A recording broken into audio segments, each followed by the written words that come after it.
Hello বন্ধুরা, আশা করি তোমরা সবাই ভালো আছো আর আমি কিন্তু বেশ ভালোই আছি। তো বহুদিন পর তোমাদের সাথে আবার একটা ভ্লগ নিয়ে আমি চলে এসেছি। তার কারণ আজকে আমার খুবই খুশির দিন, খুবই স্পেশাল দিন। তো সেই জন্য তোমাদের সাথে দিনটা শেয়ার না করলেই হচ্ছিল না। তো সেই জন্য তোমাদের কাছে এই ভ্লগটা নিয়ে এলাম। তো চলো, সকালবেলা আমি একটু ফ্রেশ হয়ে নিয়েছি আর তারপরে চলে যাব একটা জায়গায়, যেটার জন্য বলছিলাম স্পেশাল দিন। তো আমার বরের সাথে বাইকে ঘুরে ঘুরে আমার চুলটা কিন্তু প্রচণ্ডই রাফ হয়ে গেছে। তো সেই জন্য আজকে চুলটার একটু ট্রিটমেন্ট করার জন্য বেরিয়ে পড়েছিলাম। আর এই যে হাজব্যান্ডকে বাই করে নিয়েছি আর বেরিয়ে পড়লাম রাস্তায়। আমি আগে থেকে একটু শ্যাম্পু করে নিয়েছি, আর সিরাম টিরাম কিছু ইউজ করিনি, আর কন্ডিশনারও ইউজ করিনি, জাস্ট শ্যাম্পু করেই বেরিয়ে পড়েছি। আমি আর মামুনি এই আস্তে আস্তে চলে যাচ্ছিলাম যার কাছে করবো, অ্যাকচুয়ালি অরিজিৎ সাহা ওর নাম। তো ওর সাথে আমরা অনেক দিন আগেরই কন্ট্যাক্ট আছে, তার কারণ আমি রিসেপশানে ওর কাছেই সেজেছিলাম। ও মেকআপ আর্টিস্টও বটে।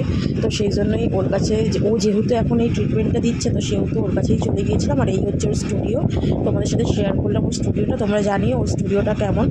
তো তারপরে শুরু হয়ে গেল হেয়ার ট্রিটমেন্ট। তো এখানে প্রথমে স্ট্রেটনিং করে নিচ্ছিলো চুলটা। আর দেখো, ওটা স্ট্রেটনিং করার পরই চুলটা কি সুন্দর লাগছে, তাই না? আমি তো জাস্ট ফিদা হয়ে গেছিলাম চুলটা দেখে। আর এইসব করতে করতেই গরম, তার মধ্যে এসি চলছে আর ঠান্ডায় আমার ভীষণ ঘুম পাচ্ছিলো, বসে বসে বোরিংও হচ্ছিলো।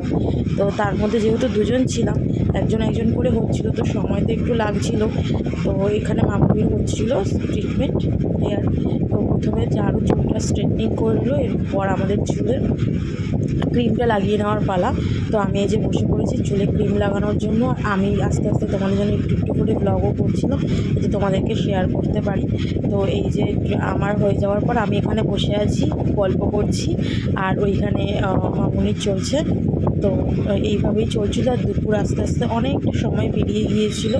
তো তারপরে এই যে ওয়াশ হয়ে গেছে চুল।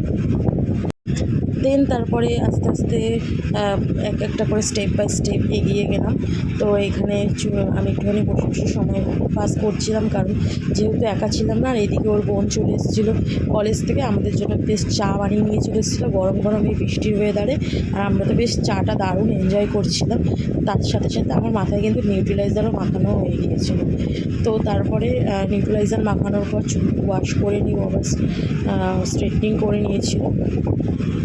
আর এই যে এখানে মামুনির মাথায় নিউট্রিলাইজার মাখানো হচ্ছিলো। তো বেশ ভালোই কাটছিল সময়টা, কী করে কেটে গেল সারাটা দিন বুঝতেই পারলাম না। তারপরে আমাদের টোটালটা হয়ে গিয়ে আমাদের অনেক রাত হয়ে গেছিলো, 9:30। আর ওকে বাই করে দিয়ে আমরা চলে এলাম। আর অবশ্যই লাইক শেয়ার কমেন্ট করতে ভুলো না বন্ধুরা। Thank you.